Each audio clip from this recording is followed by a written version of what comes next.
शिव पुराण हिंदू धर्म के प्रमुख पुराणों में से एक है, जिसमें भगवान शिव के जीवन, उनके कार्यों और उनकी उपासना से संबंधित कथाएं और उपदेश शामिल हैं। शिव पुराण में भगवान शिव की महिमा, उनके विभिन्न रूपों, अवतारों और उनकी लीलाओं का वर्णन किया गया है। इसे वेदों के समान महत्वपूर्ण माना जाता है और यह भक्तों के लिए शिव जी के प्रति भक्ति और ध्यान का मार्गदर्शन करता है। शिव पुराण में कुल 24,000 श्लोक और 7 खंड संहिता है, जिनमें विद्येश्वर संहिता, रुद्र संहिता, शतरुद्र संहिता, कोटिरुद्र संहिता, उमा संहिता, कैलाश संहिता और वायवीय संहिता शामिल हैं। इनमें से हर खंड में भगवान शिव के विभिन्न पहलुओं पर विस्तृत चर्चा की गई है। शिव पुराण में शिव जी के साथ साथ देवी पार्वती, गणेश, कार्तिकेय और अन्य देवी देवताओं की भी कथाएं दी गई हैं। इसे भगवान शिव के भक्तों के लिए एक महत्वपूर्ण धार्मिक ग्रंथ माना जाता है, जो उन्हें शिव की भक्ति और साधना के मार्ग पर चलने के लिए प्रेरित करता है। शिव पुराण। संपूर्ण शिव पुराण को 8 भागों में विभाजित करके अध्ययन करेंगे। श्री शिव पुराण महात्म्य, विद्येश्वर संहिता, रुद्र संहिता, शतरुद्र संहिता, कोटिरुद्र संहिता, उमा संहिता, कैलाश संहिता, वायु संहिता। श्री शिव पुराण महात्म्य। निम्न 7 अध्याय हैं। सूची का शिव पुराण की उत्कृष्ट महिमा सुनाना अध्याय 1। शिव पुराण के श्रवण से देवराज को शिवलोक की प्राप्ति अध्याय 2। चंचुला का पाप से भय एवं संसार से वैराग्य अध्याय 3। चंचुला की प्रार्थना से ब्राह्मण का उसे पूरा शिव पुराण सुनाना अध्याय 4। चंचुला के प्रयत्न से पार्वती जी अध्याय 5। शिव पुराण के श्रवण की विधि अध्याय 6। महात्म्य अंतिम अध्याय अध्याय 7। प्रथम अध्याय, शंकर जी के साधन विषय प्रश्न पूछने पर सूत जी का उन्हें शिव पुराण की उत्कृष्ट महिमा सुनाना। श्री शंकर जी ने पूछा, महाज्ञानी सूत जी, आप संपूर्ण सिद्धांतों के ज्ञाता है। प्रभु, मुझसे पुराणों के कथाओं के सार तत्व विशेष रूप से वर्णन कीजिए। ज्ञान और वैराग्य सहित भक्ति से प्राप्त होने वाले विवेक की वृद्धि कैसे होती है, तथा साधु पुरुष किस प्रकार अपने काम, क्रोध आदि मानसिक विकारों का निवारण करते हैं। इस घोर कलिकाल में जीव प्रायः आसुर स्वभाव के हो गए हैं। उस जीव समुदाय को शुद्ध दैवी संपत्ति से युक्त बनाने के लिए सर्वश्रेष्ठ उपाय क्या है? आप इस समय मुझे ऐसा कोई शाश्वत साधन बताइए, जो कल्याणकारी वस्तुओं में सबसे उत्कृष्ट एवं परम मंगलकारी हो तथा पवित्र करने वाले उपायों में भी सबसे उत्तम पवित्रकारी उपाय हो। तात, वह साधन ऐसा हो जिसके अनुष्ठान से शीघ्र ही अंतःकरण की विशेष शुद्धि हो जाए तथा उसमें निर्मल चित्त वाले पुरुषों को सदा के लिए शिव की प्राप्ति हो जाए। अब सूत जी कहते हैं, मुनिश्रेष्ठ शौनक, तुम धन्य हो, क्योंकि तुम्हारे हृदय में पुराण कथा सुनने का विशेष प्रेम एवं लालसा है। इसलिए मैं शुद्ध बुद्धि से विचार कर तुमसे परम उत्तम शास्त्र का वर्णन करता हूँ। वत्स, ये संपूर्ण शास्त्रों के सिद्धांत से संपन्न, भक्ति आदि को बढ़ाने वाला तथा शिव को संतुष्ट करने वाला है। कानों के लिए रसायन अमृत स्वरूप तथा दिव्य है, तुम उसे श्रवण करो। मुने, वो परम उत्तम शास्त्र है शिव पुराण, जिसका पूर्व काल में भगवान शिव ने ही प्रवचन किया था। ये काल रूपी सर्प से प्राप्त होने वाले महान त्रास का विनाश करने वाला उत्तम साधन है। गुरुदेव व्यास ने सनत कुमार मुनि का उपदेश पाकर बड़े आदर से इस पुराण का संक्षेप में ही प्रतिपादन किया है। इस पुराण के प्रणय का उद्देश्य है कलयुग में उत्पन्न होने वाले मनुष्यों के परम हित का साधन। ये शिव पुराण बहुत ही उत्तम शास्त्र है। इसे इस भूतल पर शिव का वाक्मय स्वरूप समझना चाहिए और सब प्रकार से इसका सेवन करना चाहिए। इसका पठन और श्रवण सर्वसाधारण रूप है। इससे शिव भक्ति पाकर श्रेष्ठतम स्थितियों में पहुंचा हुआ मनुष्य शीघ्र ही शिव पद को प्राप्त कर लेता है। इसलिए संपूर्ण यत्न करके मनुष्यों ने इस पुराण को पढ़ने की इच्छा की है अथवा इसके अध्ययन को अभीष्ट साधन माना है। इसी तरह इसका प्रेम पूर्वक श्रवण भी संपूर्ण मनोवांछित फलों को देने वाला है। भगवान शिव के इस पुराण को सुनने से मनुष्य सब पापों से मुक्त हो जाता है तथा इस जीवन में बड़े बड़े उत्कृष्ट भोगों का उपभोग करके अंत में शिवलोक को प्राप्त होता है। ये शिव पुराण नामक ग्रंथ 24,000 श्लोकों से युक्त है। इसकी 7 संहिताएं हैं। मनुष्य को चाहिए कि वो भक्ति, ज्ञान, वैराग्य से संपन्न हो, बड़े आदर से इसका श्रवण करे। 7 संहिताओं से युक्त ये दिव्य शिव पुराण परब्रह्मा परमात्मा के समान विराजमान है और सबसे उत्कृष्ट गति प्रदान करने वाला है। जो निरंतर अनुसंधान पूर्वक शिव पुराण को बोलता है या नित्य प्रेम पूर्वक इसका पाठ मात्र करता है, वह पुण्यात्मा है, इसमें संशय नहीं है। जो उत्तम बुद्धि वाला पुरुष अंतकाल में भक्ति पूर्वक इस पुराण को सुनता है, उस पर अत्यंत प्रसन्न हुए भगवान महेश्वर उसे अपना पद धाम प्रदान करते हैं। जो प्रतिदिन आदर पूर्वक इस शिव पुराण की पूजा करता है वह इस संसार में संपूर्ण भोगों को भोग कर अंत में भगवान शिव के पद को प्राप्त कर लेता है। जो प्रतिदिन आलस्यरहित हो रेशमी वस्त्र आदि के वेष्टन से इस शिव पुराण का सत्कार करता है वह सदा सुखी रहता है। ये शिव पुराण निर्मल तथा भगवान का सर्वस्व है। जो इहलोक और परलोक में भी सुख चाहता हो उसे आदर के साथ प्रयत्न पूर्वक इसका सेवन करना चाहिए। ये निर्मल एवं उत्तम शिव पुराण धर्म, अर्थ, काम और मोक्ष रूपी 4 पुरुषार्थों को देने वाला है। अतः सदा इसका प्रेम पूर्वक श्रवण एवं इसका विशेष पाठ करना चाहिए। अध्याय 2 शिव पुराण के श्रवण से देवराज को शिवलोक की प्राप्ति। श्री शनक जी ने कहा, महाभाग सूत जी, आप धन्य है, परमार्थ तत्व के ज्ञाता है। आपने कृपा करके हम लोगों को ये दिव्य कथा सुनाई है। भूतल पर इस कथा के समान कल्याण का सर्वश्रेष्ठ साधन दूसरा कोई नहीं है। ये बात आज हमने आपकी कृपा से निश्चय पूर्वक समझ ली। सूत जी, कलयुग में इन कथाओं के द्वारा कौन कौन से पापी शुद्ध होते हैं, उन्हें कृपा पूर्वक बताइए और इस जगत को कृतार्थ कीजिए। अब सूत जी बोलते हैं, मुने, जो मनुष्य पापी, दुराचारी, खल तथा काम क्रोध आदि में निरंतर लिप्त रहने वाले हैं, वो भी इस पुराण के श्रवण पाठन से शुद्ध हो जाते हैं। इसी विषय में जानकर मुनि इस प्राचीन इतिहास का उदाहरण दिया करते हैं, जिसके श्रवण मात्र से संपूर्ण पापों का नाश हो जाता है। पहले की बात है, कहीं किरातों के नगर में एक ब्राह्मण रहता था, जो ज्ञान में अत्यंत दुर्बल, दरिद्र, रस बेचने वाला तथा वैदिक धर्म से विमुख था। वह स्नान संध्या आदि कर्मों से भ्रष्ट हो गया था एवं वैश्यावृत्ति में तत्पर रहता था। उसका नाम था देवराज। वह अपने ऊपर विश्वास करने वाले लोगों को ठगा करता था। उसने ब्राह्मणों, क्षत्रियों, वैश्यों, शूद्र तथा दूसरों को भी अपने बहानों से मारकर उन सबका धन हड़प लिया था। परंतु उस पापी का थोड़ा सा भी धन धर्म के काम में नहीं लगा। वह वेश्यागामी तथा सब प्रकार से आचार भ्रष्ट था। एक दिन वह घूमता घामता प्रतिष्ठानपुर झुसी प्रयाग में जा पहुंचा। वहां उसने एक शिवालय देखा, जहां बहुत से साधु महात्मा एकत्र हुए थे। देवराज उस शिवालय में ठहर गया, किंतु वहां उसे ज्वर आ गया। उस ज्वर से उसको बहुत पीड़ा होने लगी। वहां एक ब्राह्मण देवता शिव पुराण की कथा सुना रहे थे। ज्वर में पड़ा हुआ देवराज ब्राह्मण के मुखारविंद से निकली हुई उस शिव कथा को निरंतर सुनता रहा। 1 मास के बाद वह ज्वर से अत्यंत पीड़ित होकर चल बसा। यमराज के दूत आए और उसे पाशों में बांधकर बलपूर्वक यमपुरी ले गए। इतने में ही शिव लोक से भगवान शिव के पार्षद गण आ गए। उनके गौर अंग कर्पूर के समान उज्जवल थे, हाथ त्रिशूल से सुशोभित हो रहे थे, उनके संपूर्ण अंग भस्म से चमक रहे थे और रुद्राक्ष की मालाएं उनके शरीर की शोभा बढ़ा रही थी। वे सब के सब क्रोध पूर्वक यमपुरी गए और यमराज के दूतों को मारपीट कर बारंबार धमकाकर उन्होंने देवराज को उनके चंगुल से छुड़ा लिया और अत्यंत अद्भुत विमान पर बैठाकर जब वे शिव दूत कैलाश जाने को उद्धत हुए, उस समय यमपुरी में भारी कोलाहल मच गया। उस कोलाहल को सुनकर धर्मराज अपने भवन से बाहर आए। साक्षात दूसरे रुद्रों के समान प्रतीत होने वाले उन चारों दूतों को देखकर धर्मज्ञ धर्मराज उनका विधि पूर्वक पूजन किया और ज्ञान दृष्टि से देखकर सारा वृतांत जान लिया। उन्होंने भय के कारण भगवान शिव के उन महात्मा दूतों से कोई बात नहीं पूछी, उल्टे उन सब की पूजा एवं प्रार्थना की। तत्पश्चात वे शिव दूत कैलाश को चले गए और वहां पहुंचकर उन्होंने उस ब्राह्मण को दयासागर सांब शिव के हाथ में दे दिया। अध्याय 3 चंचुला का पाप से भय एवं संसार से वैराग्य। शंकर जी कहते हैं, महाभाग सूत जी, आप सर्वज्ञ हैं। महामते आपके कृपा प्रसाद से मैं बारंबार कृतार्थ हुआ। इस इतिहास को सुनकर मेरा मन अत्यंत आनंद में निमग्न हो रहा है। अतः अब भगवान शिव में प्रेम बढ़ाने वाली शिव संबंधित दूसरी कथा को भी कहिए। अब सूत जी कहते हैं, शौनक सुनो, मैं तुम्हारे सामने गोपनीय कथा वस्तु का भी वर्णन करूंगा, क्योंकि तुम शिव भक्तों में अग्रगण्य तथा वेद वेदताओं में श्रेष्ठ हो।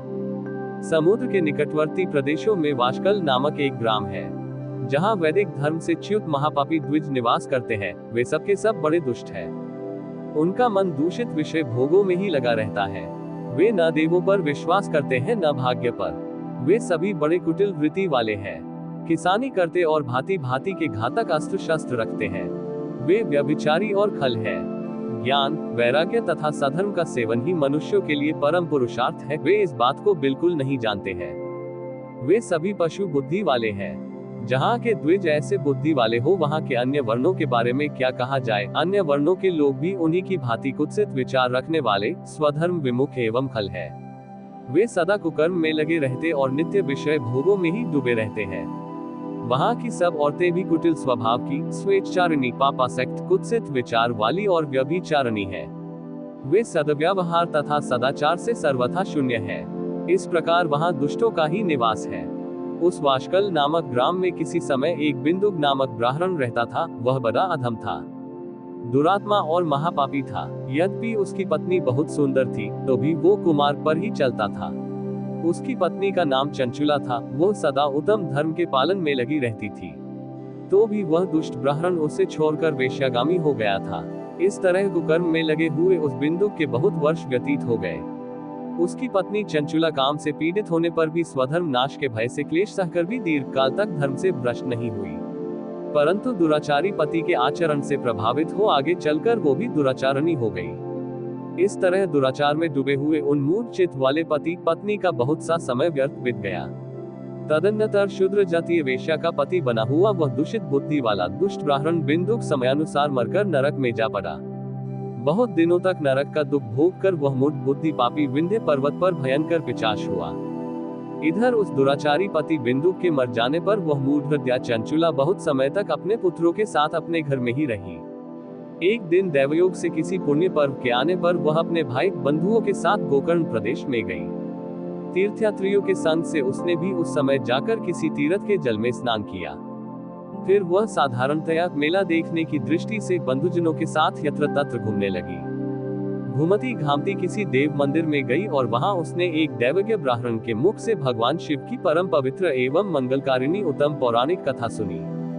कथावाचक ब्राह्मण कह रहे थे कि जो स्त्री पुरुषों के साथ व्यभिचार करती है, वो मरने के बाद यमलोक जाती है, तब यमराज के दूत उनकी योनि में तपे हुए लोहे का परिध डालते हैं। पौराणिक ब्राह्मण के मुख से ये वैराग्य बाने वाली कथा सुनकर चंचुला भय से व्याकुल होकर वहां पर कांपने लगी। कथा समाप्त हुई और सुनने वाले सब लोग बाहर चले गए। तब वह भयभीत नारी एकांत में शिव पुराण कथा बोलने वाले ब्राह्मण देवता से बोली, ब्राह्मण, मैं अपने धर्म को नहीं जानती थी, इसलिए मेरे द्वारा बड़ा दुराचार हुआ है। स्वामिन, मेरे ऊपर अनुपम कृपा करके आप मेरा उद्धार कीजिए। आज आपके वैराग्य रस से ओतप्रोत इस प्रवचन को सुनकर मुझे बड़ा भय लग रहा है। मुझे इस संसार से वैराग्य हो गया है। मुझ मूर्छित वाली पापिनी को धिक्कार है। मैं सर्वथा निंदा के योग्य हूँ, कुत्सित विषयों में फंसी हुई हूँ और अपने धर्म से विमुख हो गई हूँ। हाय, न जाने किस किस घोर कष्टदायक दुर्गति में मुझे पड़ना पड़ेगा और वहाँ कौन कौन बुद्धिमान पुरुष कुमार्ग में मन लगने वाली मुझ पापिनी का साथ देगा। मृत्यु काल में उन भयंकर यमदूतों को मैं कैसे देखूंगी। जब वे बलपूर्वक मेरे गले में फंदे डालकर मुझे बांधेंगे, तब मैं कैसे धीरज धारण कर सकूंगी। नरक में जब मेरे शरीर के टुकड़े टुकड़े किए जाएंगे, उस समय विशेष दुख देने वाली उस महायातना को वहां मैं कैसे सहूंगी। हाय, मैं मरी गई, मैं जल गई, मेरा हृदय विदीर्ण हो गया और मैं सब प्रकार से नष्ट हो गई, क्योंकि मैं हर तरह से पाप में ही डूबी रही हूँ। ब्राह्मण, आप ही मेरे गुरु, आप ही माता और आप ही पिता है। आपकी शरण में आई हूँ, मुझ दीन अबला पर आप ही उद्धार कीजिए। अब सूत जी कहते हैं, शौनक, इस प्रकार खेद और वैराग्य से युक्त चंचुला ब्राह्मण देवता के चरणों में गिर गई। तब उन बुद्धिमान ब्राह्मण ने उसे कृपा पूर्वक उठाया और इस प्रकार कहा। चंचुला की प्रार्थना से ब्राह्मण का उसे पूरा शिव पुराण सुनाना और समयानुसार शरीर छोड़कर शिव लोक में जा चंचुला का पार्वती जी की सखी एवं सुखी होना।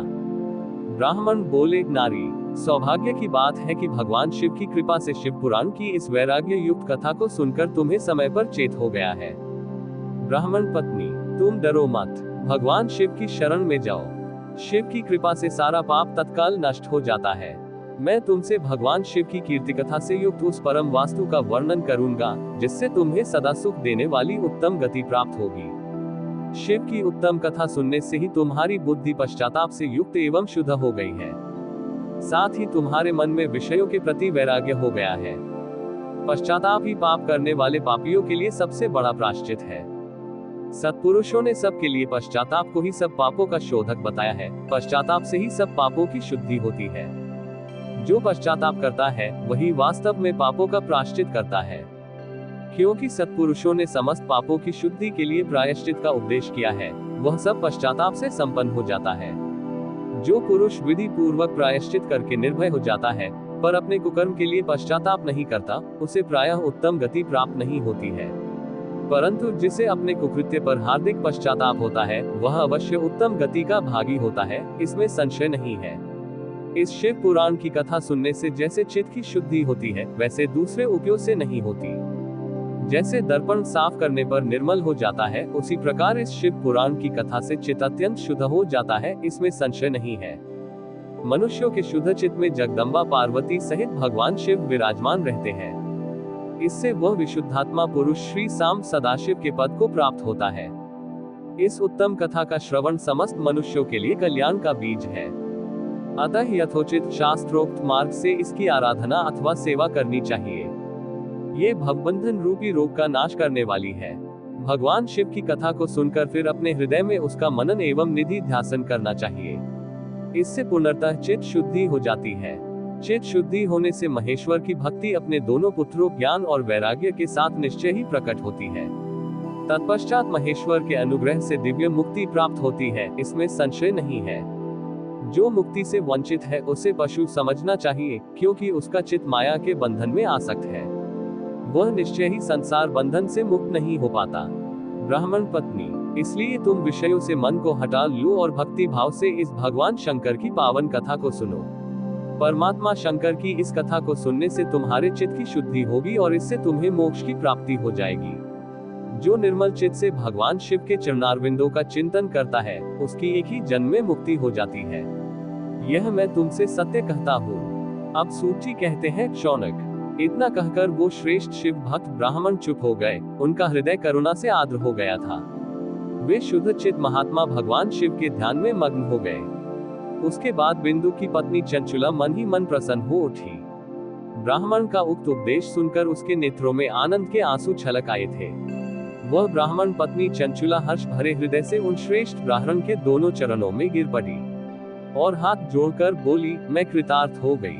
तत्पश्चात उठकर वैराग्य युक्त उत्तम बुद्धि वाली स्त्री, जो अपने पापों के कारण आतंकित थी, उस महान शिव भक्त ब्राह्मण से हाथ जोड़कर गदगद वाणी में बोली। चंचुला ने कहा, ब्राह्मण शिव भक्तों में श्रेष्ठ स्वामिन, आप धन्य हैं, परमार्थदर्शी हैं और सदा परोपकार में लगे रहते हैं, इसलिए श्रेष्ठ साधु पुरुषों में प्रशंसा के योग्य हैं। साधो, मैं नरक के समुद्र में गिर रही हूँ, आप मेरा उद्धार कीजिए, उद्धार कीजिए। पौराणिक अर्थ तत्व से संपन्न जिस सुंदर शिव पुराण की कथा को सुनकर मेरे मन में संपूर्ण विषयों से वैराग्य उत्पन्न हो गया है, उसी इस शिव पुराण को सुनने के लिए मेरे मन में बड़ी श्रद्धा हो रही है। अब सूची कहते हैं, ऐसा कहकर हाथ जोड़कर उनका अनुग्रह पाकर चंचुला उस शिव पुराण की कथा को सुनने की इच्छा मन में लिए उन ब्राह्मण देवता की सेवा में तत्पर हो वहां रहने लगी। तदनंतर शिव भक्तों में श्रेष्ठ और शुद्ध बुद्धि वाले ब्राह्मण देवता ने उसी स्थान पर उस स्त्री को शिव पुराण की उत्तम कथा सुनाई। इस प्रकार उस गोकर्ण नामक स्थान में उन्हीं श्रेष्ठ ब्राह्मण से उसने शिव पुराण की परम उत्तम कथा सुनी, जो भक्ति, ज्ञान और वैराग्य को बाने वाली तथा मुक्ति प्रदान करने वाली है। उस परम उत्तम कथा को सुनकर ब्राह्मण पत्नी अत्यंत कृतार्थ हो गई। उसका चित्त शुद्ध हो गया। फिर भगवान शिव के अनुग्रह से उसके हृदय में शिव के सगुण रूप का चिंतन होने लगा। इस प्रकार उसने भगवान शिव में लगी रहने वाली उत्तम बुद्धि पाकर शिव के सच्चिदानंद स्वरूप का बारंबार चिंतन आरंभ किया। तत्पश्चात समय के पूरे होने पर भक्ति, ज्ञान और वैराग्य से युक्त हुई चंचुला ने अपने शरीर को बिना किसी कष्ट के त्याग दिया। इतने में ही त्रिपुर शत्रु भगवान शिव का भेजा हुआ एक दिव्य विमान द्रुत गति से वहां पहुंचा, जो उनके अपने गणों से संयुक्त और भांति भांति के शोभा साधनों से संपन्न था। चंचुला उस विमान पर आरूढ़ हुई और भगवान शिव के श्रेष्ठ पार्षदों ने उसे तत्काल शिवपुरी में पहुंचा दिया। उसके सारे मल भूल गए थे। वह दिव्य रूपिणी दिव्याग्ना हो गई थी। उसके दिव्य अवयव उसकी शोभा बढ़ाते थे। मस्तक पर अर्ध चंद्राकर का मुकुट धारण किए वह गौरांगी देवी शोभाशाली दिव्य आभूषणों से विभूषित थी।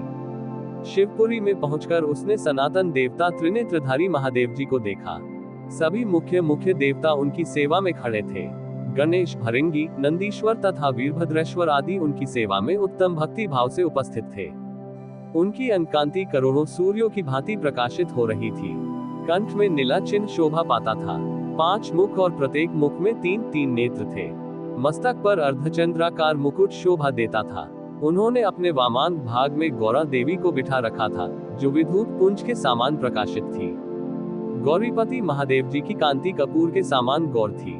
उनका सारा शरीर श्वेत भस्म से भासित था। शरीर पर श्वेत वस्त्र शोभा दे रहे थे। इस प्रकार परम उज्जवल भगवान शंकर का दर्शन करके वह ब्राह्मण पत्नी चंचुला बहुत प्रसन्न हुई। अत्यंत प्रीतियुक्त होकर उसने बड़ी उतावली के साथ भगवान शिव को बारंबार प्रणाम किया। फिर हाथ जोड़कर वह बड़े प्रेम, आनंद और संतोष से युक्त हो विनीत भाव से खड़ी हो गई। उसके नेत्रों से आनंदाश्रुओं की अविरल धारा बहने लगी तथा संपूर्ण शरीर में रोमांच हो गया। उस समय भगवती पार्वती और भगवान शंकर ने उसे बड़ी करुणा के साथ अपने पास बुलाया और सौम्य दृष्टि से उसकी ओर देखने लगे। पार्वती जी ने तो दिव्य रूप धारणी बिंदुकप्रिया चंचुला को प्रेम पूर्वक अपनी सखी बना लिया। वह उस परमानंद घन ज्योतिष स्वरूप सनातन धाम में अविचल निवास पाकर दिव्य सौख्य से संपन्न हो अक्षय सुख का अनुभव करने लगी। चंचुला के प्रयत्न से पार्वती जी की आज्ञा पाकर तुम्बरु का विंध्य पर्वत पर शिव पुराण की कथा सुनाकर बिंदुक का पिशाचियों से उद्धार करना तथा उन दोनों दंपतियों का शिव धाम में सुखी होना। सुत जी बोले, शौनक, एक दिन परमानंद में मग्न हुई चंचुला ने उमा देवी के पास जाकर प्रणाम किया और दोनों हाथ जोड़कर वह उनकी स्तुति करने लगी। चंचुला बोली, गिरिराज नंदिनी, स्कंद माता उमे, मनुष्यों ने सदा आपका सम्मान किया है।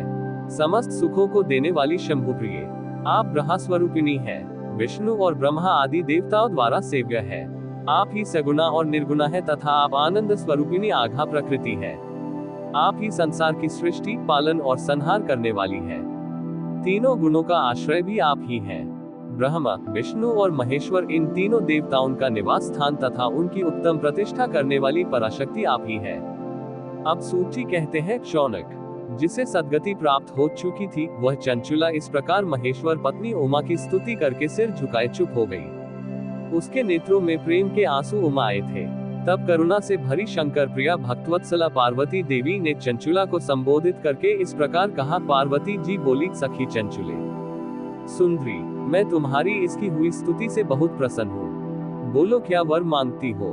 तुम्हारे लिए मुझे कुछ भी न देने योग्य नहीं है।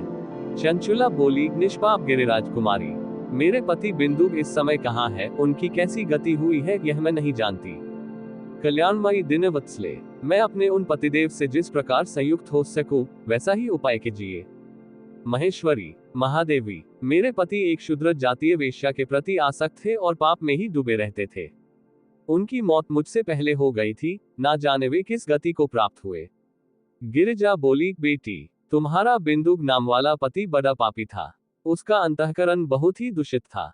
वेश्या का उपभोग करने वाला वह महामूढ़ मरने के बाद नरक में पड़ा अनगिनत वर्षों तक नरक में नाना प्रकार के दुख भोग कर वह पापात्मा अपने शेष पाप को भोगने के लिए विंध्य पर्वत पर पिशाच बन के बैठा है। इस समय वह पिशाच अवस्था में है और नाना प्रकार के क्लेश उठा रहा है। वह दुष्ट वही वायु पीकर रहता और वही सदा सब प्रकार कष्ट सहता है। अब सूत जी कहते हैं, शौनक, गौरी देवी की यह बात सुनकर उत्तम व्रत का पालन करने वाली चंचुला पति के महान दुख से दुखी हो गई। फिर मन को स्थिर करके उस ब्राह्मण पत्नी ने व्यथित हृदय से महेश्वरी को प्रणाम करके पुनः पूछा। चंचुला बोली, महेश्वरी महादेवी, मुझ पर कृपा कीजिए और दूषित कर्म करने वाले मेरे उस दुष्ट पति का अब उद्धार कर दीजिए। देवी, कुत्सित बुद्धि वाले मेरे उस पापात्मा पति को किस उपाय से उत्तम गति प्राप्त हो सकती है, ये शीघ्र बताइए। आपको नमस्कार है। पार्वती जी ने कहा, तुम्हारा पति अगर शिव पुराण की पुण्यमयी उत्तम कथा सुने तो सारी दुर्गति को पार करके उत्तम गति का भागी हो सकता है। अमृत के समान मधुर अक्षरों से युक्त गौरी देवी का वह वचन आदर पूर्वक सुनकर चंचुला ने हाथ जोड़ मस्तक झुकाकर उन्हें बारंबार प्रणाम किया और अपने पति के समस्त पापों की शुद्धि तथा उत्तम गति की प्राप्ति के लिए पार्वती देवी से यह प्रार्थना की कि मेरे पति को शिव पुराण सुनाने की व्यवस्था होनी चाहिए। उस ब्राह्मण पत्नी के बारंबार प्रार्थना करने पर शिवप्रिया गौरी देवी को बड़ी दया आ गई। उन भक्तवत्सला महेश्वरी गिरिराज कुमारी ने भगवान शिव की उत्तम कीर्ति का गान करने वाले गंधर्वराज तुम्बरु को बुलाकर उनसे प्रसन्नता पूर्वक इस प्रकार कहा, तुम्बरु, तुम्हारी भगवान शिव में प्रीति है। तुम मेरे मन की बातों को जानकर मेरे अभिष्ट कार्यों को सिद्ध करने वाले हो। इसलिए मैं तुमसे एक बात कहती हूँ, तुम्हारा कल्याण हो। तुम मेरी इस सखी के साथ शीघ्र ही विंध्य पर्वत पर जाओ। वहां एक महाघोर और भयंकर पिशाच रहता है। उसका वृतांत तुम आरंभ से ही सुनो। मैं तुमसे प्रसन्नता पूर्वक सब कुछ बताती हूँ। पूर्व जन्म में वह पिशाच बिंदुक नामक ब्राह्मण था। मेरी इस सखी चंचुला का पति था, परंतु वह दुष्ट वेश्यागामी हो गया। स्नान, संध्या आदि नित्य कर्म छोड़कर अपवित्र रहने लगा। क्रोध के कारण उसकी बुद्धि पर मूर्खता छा गई थी, वह कर्तव्यों में विवेक नहीं कर पाता था।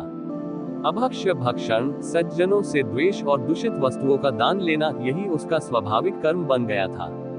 वह अस्त्र शस्त्र लेकर हिंसा करता, बाएं हाथ से खाता, दीनों को सताता और क्रूरता पूर्वक पराये घरों में आग लगा देता था। चांडालों से प्रेम करता और प्रतिदिन वेश्या के संपर्क में रहता था। बड़ा दुष्ट था वह पापी, अपनी पत्नी का परित्याग करके दुष्टों के संग में ही आनंद मानता था। वह मृत्यु पर्यंत दुराचार में ही फंसा रहा। फिर अंतकाल आने पर उसकी मौत हो गई। वह पापियों के भोग स्थान घोर यमपुर में गया और वहां बहुत से नरकों का उपभोग करके वह दुष्टात्मा जीव इस समय विंध्य पर्वत पर पिशाच बना हुआ है। वही वह दुष्ट पापों का फल भोग रहा है। तुम उसके आगे यत्न पूर्वक शिव पुराण की उस दिव्य कथा का प्रवचन करो, जो परम पुण्यमयी तथा समस्त पापों का नाश करने वाली है। शिव पुराण की कथा का श्रवण सबसे उत्कृष्ट पुण्य कर्म है। उससे उसका हृदय शीघ्र ही समस्त पापों से शुद्ध हो जाएगा और वह प्रेत्योनि का परित्याग कर देगा। उस दुर्गति से मुक्त होने पर बिंदुक नामक पिशाच को मेरी आज्ञा से विमान पर बैठा कर तुम भगवान शिव के समीप ले आओ। अब सूत जी कहते हैं, शौनक, महेश्वरी उमा के इस प्रकार आदेश देने पर गंधर्वराज तुम्बरु मन बड़े प्रसन्न हुए। उन्होंने अपने भाग्य की सराहना की।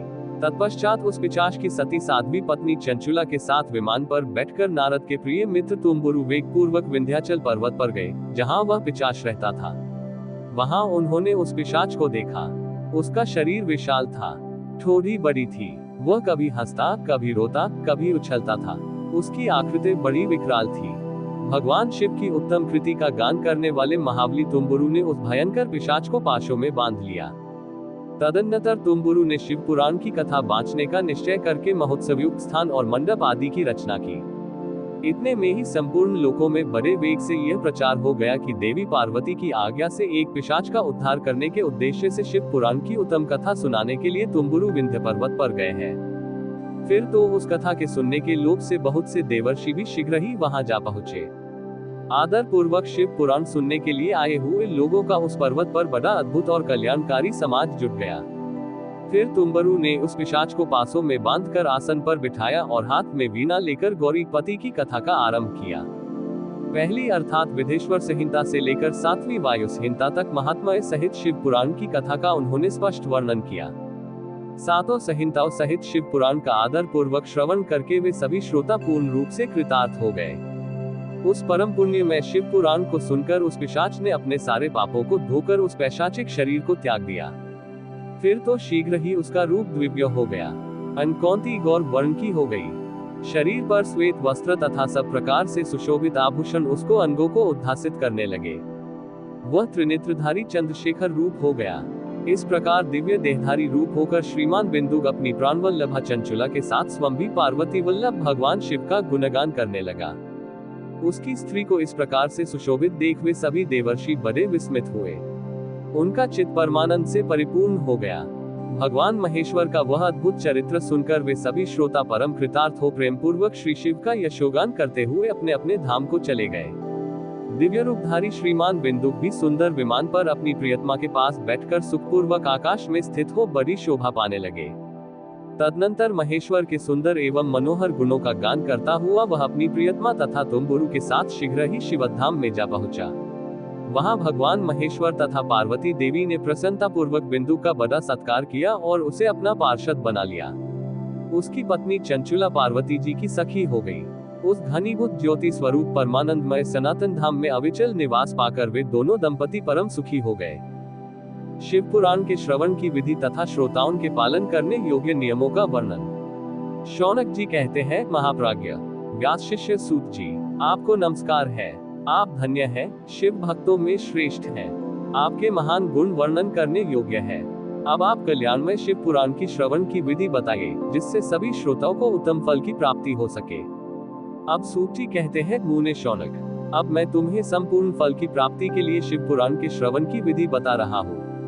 पहले किसी ज्योतिष को बुलाकर के दान मान से संतुष्ट करके अपने सहयोगी लोगों के साथ बैठकर बिना किसी विघ्न बाधा के कथा की समाप्ति होने के उद्देश्य से शुद्ध मुहूर्त का अनुसंधान कराए और प्रयत्न पूर्वक देश देश में स्थान स्थान पर यह संदेश भेजे कि हमारे यहाँ शिव पुराण की कथा होने वाली है। अपने कल्याण की इच्छा रखने वाले लोगों को कथा सुनने के लिए अवश्य पधारना चाहिए। कुछ लोग भगवान श्री हरि की कथा से बहुत दूर पड़ गए हैं। कितने ही स्त्री, शूद्र आदि भगवान शंकर के कथा कीर्तन से वंचित रहते हैं। उन सबको भी सूचना हो जाए, ऐसा प्रबंध करना चाहिए। देश में जो भगवान शिव के भक्त हो तथा शिव कथा के लिए कीर्तन और श्रवण के लिए उत्सुक हो, उन सबको आदर पूर्वक बुलवाना चाहिए और आए हुए लोगों का सब प्रकार से आदर सत्कार करना चाहिए। शिव मंदिर में, तीर्थ में, वन प्रांत में अथवा घर में शिव पुराण की कथा सुनने के लिए उत्तम स्थान का निर्माण करना चाहिए। केले के खंभों से सुशोभित एक ऊंचा कथा मंडप तैयार कराएं।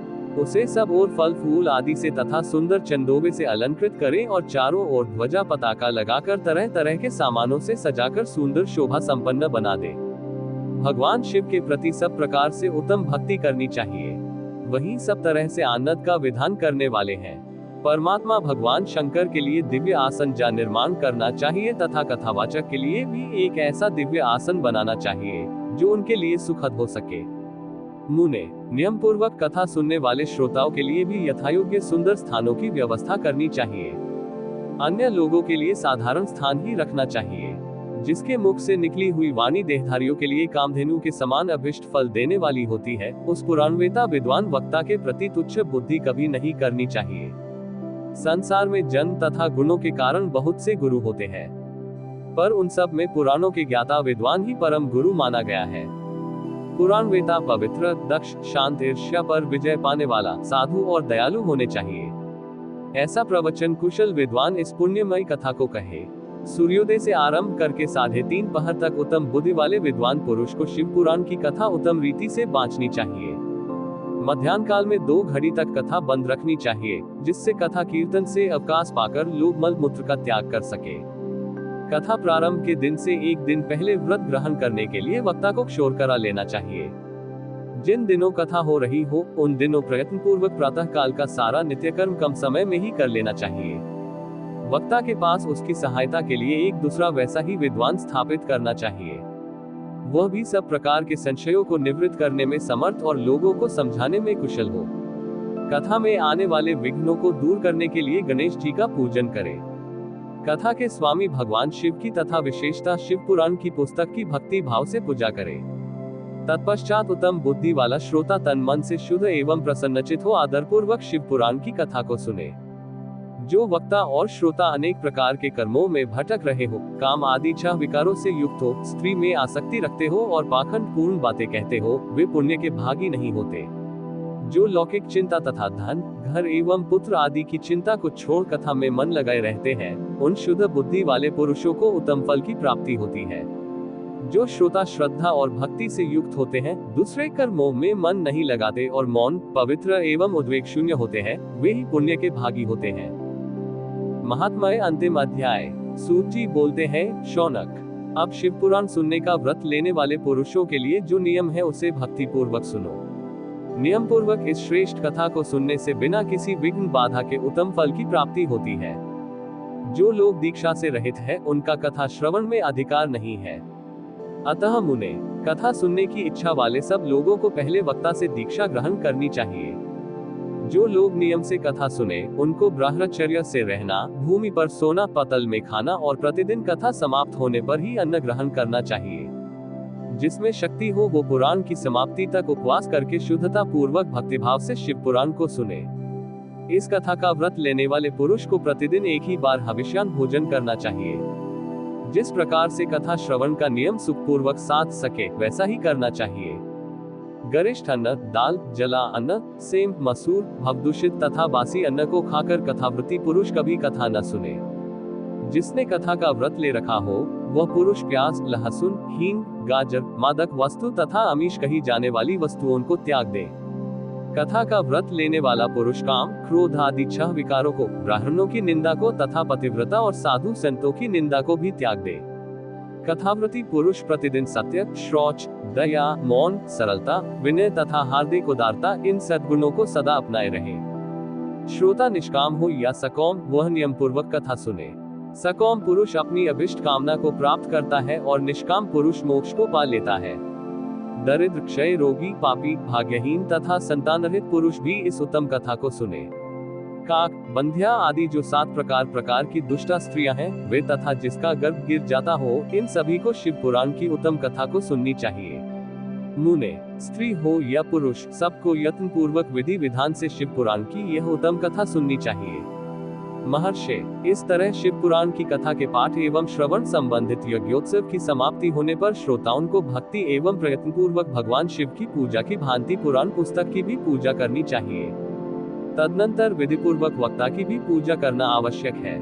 पुस्तक को आच्छादित करने के लिए नवीन एवं सुंदर बस्ता बनावे और उसे बांधने के लिए धरिल एवं दिव्य डोरी लगावे, फिर उसका विधिवत पूजन करे। मुनि श्रेष्ठ, इस प्रकार महान उत्सव के साथ पुस्तक और वक्ता की विधिवत पूजा करके वक्ता की सहायता के लिए स्थापित हुए पंडित का भी उसी के अनुसार धन आदि के द्वारा उससे कुछ कम ही सत्कार करे।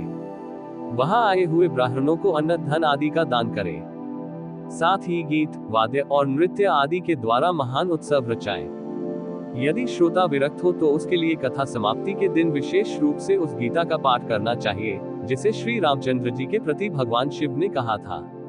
यदि श्रोता गृहस्थ हो तो उस बुद्धिमान को उस श्रवण कर्म की शांति के लिए शुद्ध हविष्य द्वारा होम करना चाहिए। मुने, रुद्र संहिता के प्रत्येक श्लोक द्वारा होम करना उचित है अथवा गायत्री मंत्र से होम करना चाहिए, क्योंकि यह पुराण वास्तव में गायत्री में ही है, अथवा शिव पंचाक्षर मूल मंत्र से हवन करना उचित है। होम करने की शक्ति न हो तो विद्वान पुरुष यथाशक्ति हवनीय हविष्य का ब्राह्मण को दान करे।